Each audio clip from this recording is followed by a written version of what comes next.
Hold your breath, okay?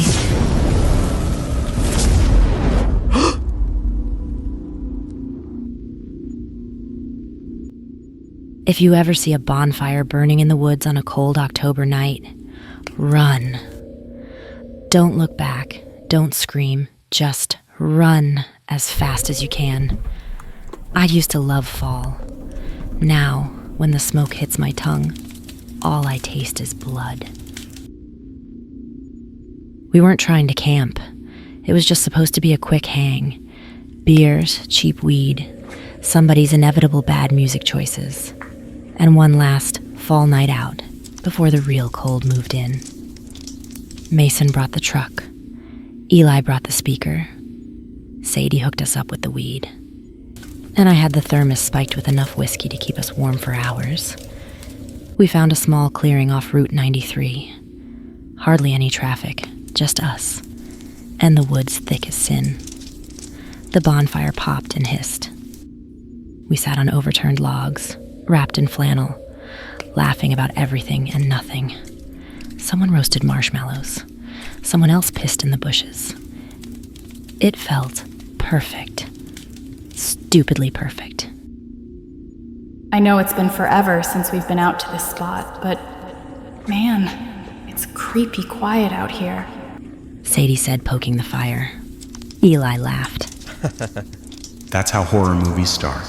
Well, we are 4 idiots in the woods, but statistically, JAXX is dying first. Mason said, deadpan, putting his hand in front of his chest to imitate me. I flipped him off. We laughed while the guys decided in what order we'd be picked off. None of us noticed the smoke from a second bonfire, deeper in the forest. I went to grab another beer from the truck.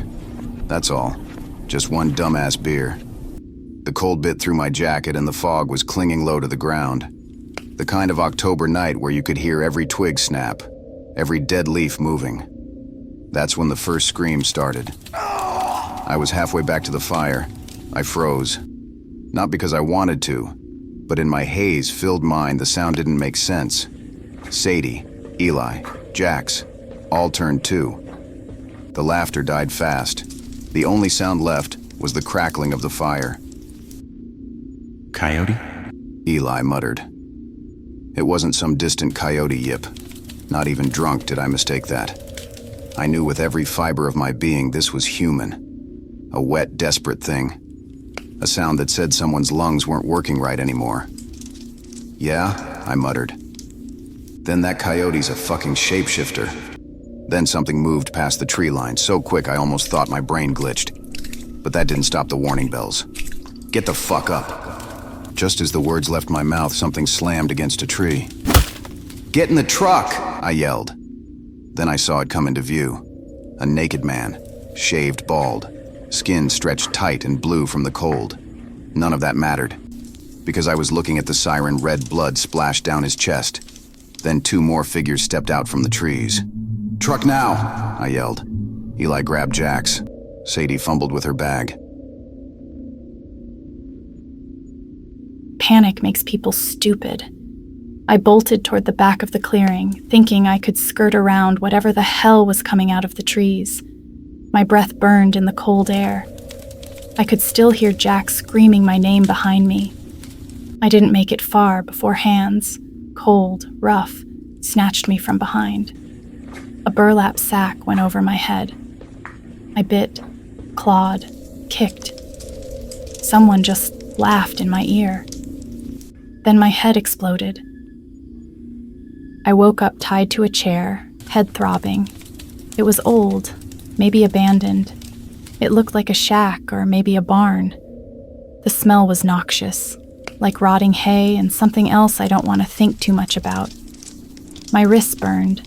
My ankles were zip-tied. My mouth tasted like pennies, and hanging above me were meat hooks, real and rust-stained. I couldn't take my eyes off of them as they swayed back and forth.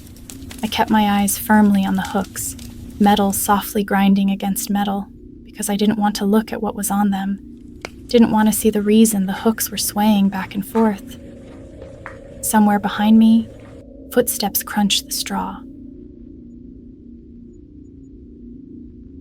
I stayed at the fire too long. JAXX was yelling. Mason had run toward the truck. SADIE was just gone. My drunk brain was trying to process 5 different alarms at once. That's when I saw the flare go up over the tree line, a streak of blood red against the black sky. The moment broke me out of my paralysis like a sucker punch. I took off. I'd cut across the side of the woods parallel to the road, cross it, and make my way out the other side. I didn't get far before I almost tripped over a cooler, a goddamn Coleman sitting in the dirt like someone forgot it at a tailgate. It was open. Inside were 2 severed hands. Female. A twig snapped behind me. A figure stood a little in the distance. It was too dark to see his face, but I saw the hatchet in his hand just fine. He tilted his head. I bolted. Branches slapped my face. My lungs burned. And somewhere between one step and the next, my foot caught a tree root and I stumbled. Right into something wet. My hands sank into hair, warm, sticky. When I looked down, I was kneeling in the top half of a man's head, jaw gone, eyes wide. And that's when something sharp kissed the back of my skull. Then I was being dragged back through the dirt. The last thing I saw was the cooler, tipped over, spilling out its grotesque cold cuts. The naked man looked like a ghoul coming out of the trees. I was so startled by the craziness by what I was seeing. I didn't even see the 2 people coming behind him until the slaughter happened. I heard Mason say something. Then, everything happened so fucking fast. The silhouettes in the dark raised what looked like machetes and hacked down. No hesitation. Immediately, I thought this must have been the scream we heard. Mason ran first, yelling something while crashing through the trees back towards the truck like a deer with a target on its ass. SADIE in her panic took off in a different direction. I yelled for her at the same time Eli grabbed my arm. I yanked away, wanting to go after SADIE, but looking at the corpse on the ground, I knew there was nothing I could do. The sudden flare in the sky lit up the forest in red, and I realized then one of the 2 people were still hacking at the body. They were on their knees, machete arcing up and down with a feverish intensity. I turned to run and took what felt like a sledgehammer to the face. The first thing I registered wasn't the pain, but the cold. A deep, metallic cold that seeped through my jeans and into my bones. I tried to move my hands, but the plastic zip tie was tight. Guess these motherfuckers know how to do their job. They bit into my wrists, securing them to the leg of a heavy cast iron furnace. They caught up with me at my truck, and now I'm inside what looks like a makeshift cabin cellar. Dank earth floor, stone walls weeping with moisture, a single bare bulb hung from a wire, casting long dancing shadows. And I wasn't alone. Across the room, SADIE was duct taped to a wooden chair, her head lolled to the side, a trickle of blood drying from her lip. Her chest rose and fell in shallow, ragged breaths. Eli was in bad shape. He was strung up by his arms from a meat hook bolted into a ceiling beam. He was shirtless, his body a canvas of deep purple bruises. He wasn't moving.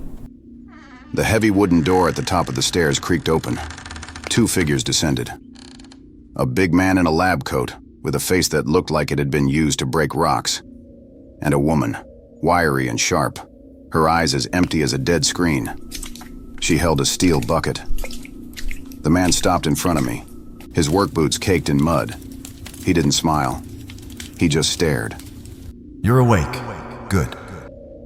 It smells like shit in here, I croaked, my throat sandpaper dry. The man smiled then. I realized JAXX wasn't in the room or with them. Had she gotten away? The woman walked over to SADIE. She didn't speak. She simply upended the bucket. Ice-cold water drenched SADIE. She jolted awake with a gasp, her screams muffled by the tape over her mouth. Her eyes, wide and white with panic, locked onto mine. The tape ripped from my mouth, taking a layer of skin with it. I didn't even have time to scream before the woman backhanded me across the face. The world exploded in a flash of white-hot pain.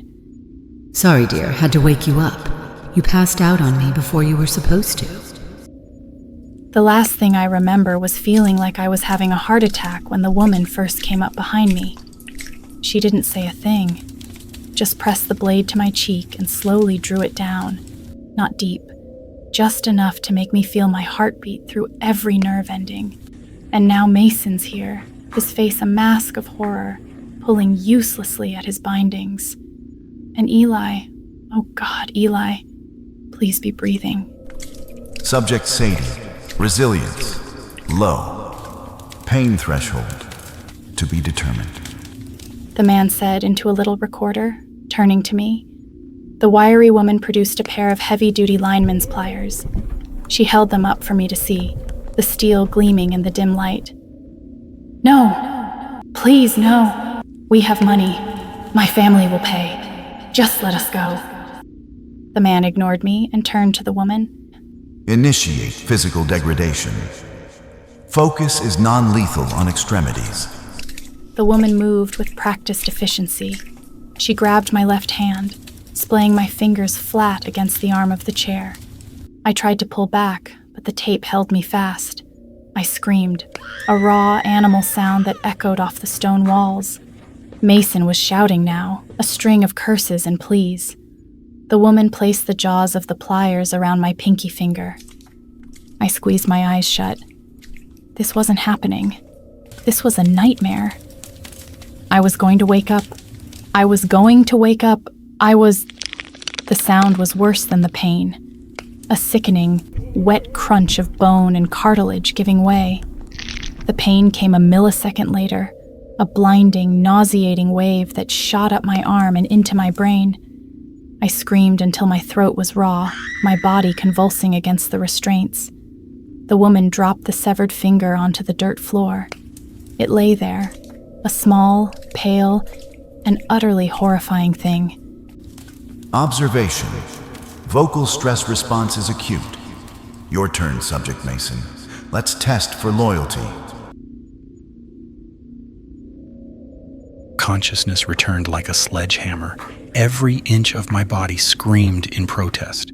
My shoulders felt like they were being torn from their sockets. I hung from a hook, my weight a constant, agonizing thing. I saw SADIE sobbing, her hand a bloody mess. I saw Mason, his face contorted, in a rage I'd never seen before. And I saw them, the monsters. But they weren't monsters, though. That was the worst part. They were just people. People who looked at us like we were lab rats. The big man walked over to me and pressed his thumb into the back of my head, hard. I cried out, a strangled gasp. I could feel his nail inside the gash that was there and went dizzy from the pain. Subject Eli. Vital signs stable. Proceed. The woman approached Mason carrying a hunting knife with a serrated edge. She cut the zip tie from the furnace leg, but left his hands bound together. You have a choice, Mason. You can watch us take the rest of her fingers one by one. Or you can do it yourself and take Eli's one by one. The silence in the room was heavier than my own body. Mason stared at the man, then at me. His eyes were wide, filled with the terror of an impossible choice. "Don't you fucking do it," I rasped, blood coating my teeth. I woke up on a dusty floor, my head pounding. A deep, primal fear gripped me. I wanted to jump up, to run, but it was dark. I had no idea where I was, and more importantly, I didn't know if I was alone. I didn't move. Instead, I took stock of everything my eyes could reach. It looked like an old cabin. I felt that prickly sensation of eyes on me. My heart hammered against my ribs. I strained to listen, to hear anything out of place. Walking, breathing, anything. Fuck it. It was now or never. I turned, No one was there. I would have felt relief, but all I could do was stare through the dark, open doorway. The forest beyond the cabin was pitch black, silent. Then I heard it. A howl, almost like an animal, but I knew it wasn't. It came again shrill, vocal cords fraying. Mason? No, Eli. I crept out, and to the side of the cabin was what looked like an old storm cellar. A rusty hatch half hidden by brush. The other half, wide open, an orange glow leaking out. I did not want to go down into that murder basement. Another scream, this time longer. Fuck. I looked around for anything I could use as a weapon, but there was nothing, only dead leaves. Then I spotted it, an axe, just sitting on a log pile. I made my way to it as fast as I could without giving my position away. I was only about 5 paces out when my throat was set on fire. The suddenness of it was breathtaking. I collapsed to the ground. Panting, I touched my neck. I was wearing a collar. I tried to pry it off, but it didn't budge. My blood ran cold. I was in an invisible cage. That's why they didn't care if the door was wide open. I didn't think. I just moved, sliding my hands through the suffocating darkness until I found something I could use. A branch, almost as thick as a bat. I reached the hatch. Light and the faint muffled sound of voices leaking out. I crept down the steep, earthen steps, the cold air smelling of damp sweat and something else. The scene at the bottom froze me. It was a snapshot from hell. SADIE, broken in a chair. Eli, hanging like a side of beef, his face a grotesque mask of tears and rage. And Mason, standing over Eli with a knife in his hand. Behind them, there were jars of shelf after shelf filled with body parts. I saw vials and test tubes and a scribbled on notepads, like this was some fucked up science experiment. The big man in a lab coat saw me first. His empty eyes met mine. The control variable has arrived. Mason turned, and the look on his face, the shame, the relief, the utter despair, will haunt me until the day I die. The knife clattered to the floor. The wiry woman started toward me, her movements fluid and predatory. I tightened my grip, splinters digging into my palms, but I didn't care. She lunged. I swung. It wasn't a clean swing, more a desperate, panicked shove. The branch caught her in the shoulder. She grunted, more in annoyance than pain, and I took that moment to punch her in the face. Her head snapped to the side, and like the creepy bitch she was, she looked back at me and smiled. Oh, sweetheart, you have to put your shoulder into it like this. I moved, but she was faster, catching me on my chin. I stumbled back against the wall, stars exploding in my vision. The big man sighed, as if we were unruly children. He took a step toward me, and that's when Eli made his move. With a guttural roar that tore from his ruined lungs, he used the last of his strength. He kicked his legs out, swinging his body on the meat hook like a grotesque pendulum. His feet connected with the big man's back, sending him stumbling forward.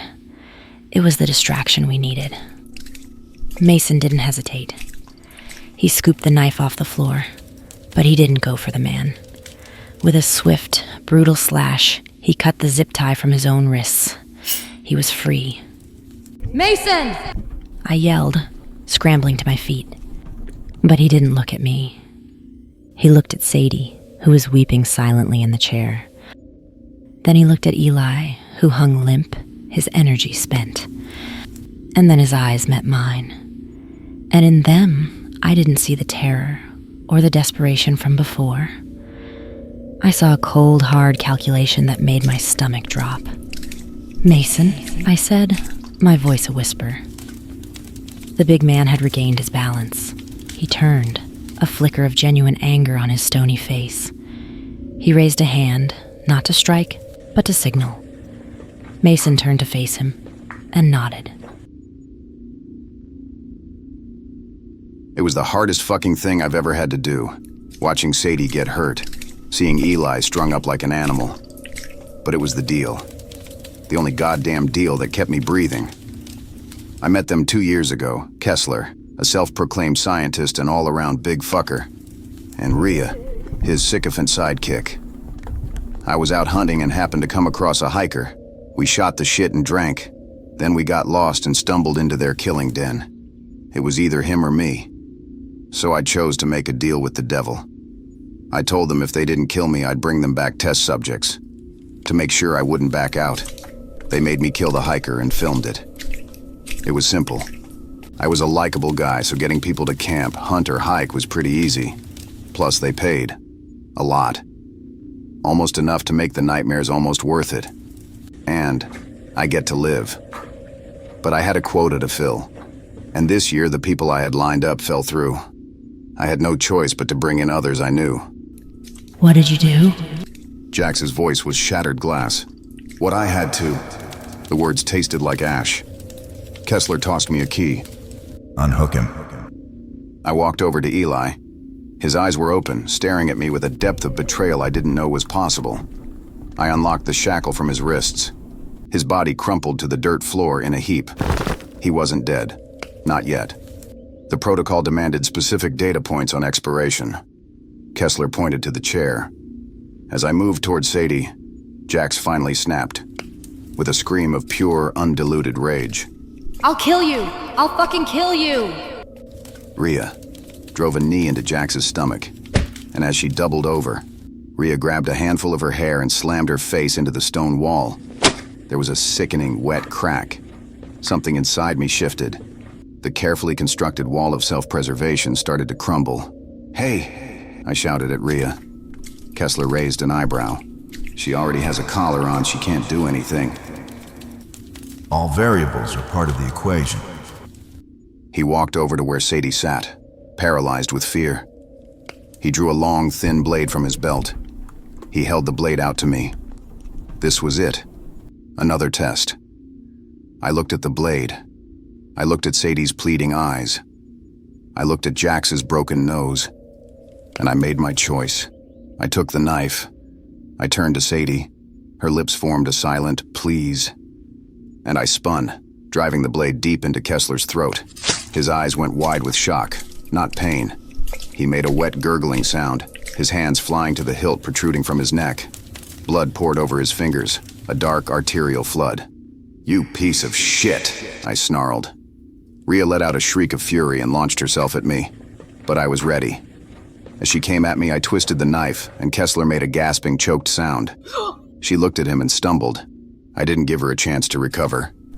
I yanked the knife from Kessler's throat and in one continuous motion plunged it into her side, sawing in and out. The carnage was absolute. Blood sprayed across the cellar, painting the earthy walls. Rhea collapsed, twitching, joining Kessler in a spreading pool of crimson. The silence that followed was deafening, broken only by the ragged, wet sound of my own breathing and Sadie's fast inhalations. It was over. Eli was watching me, his expression unreadable. "Eli, Just get us out of here. he rasped, his voice barely audible. I nodded. I still had my keys. I knew the way out. I could tell them anything. They'd believe me eventually. I could. A slow, deliberate clapping sound came from behind me. We all looked. It was JAXX. She stood there, smiling, her face a mess of blood. She brought her hands up, and with a crack snapped her broken nose back into place. Fascinating. Asset rebellion was a projected variable, but the ferocity of the cascade. Truly remarkable data. Subject Mason. Did you really think you were in control this whole time? Her voice calm. Academic. What the actual fuck?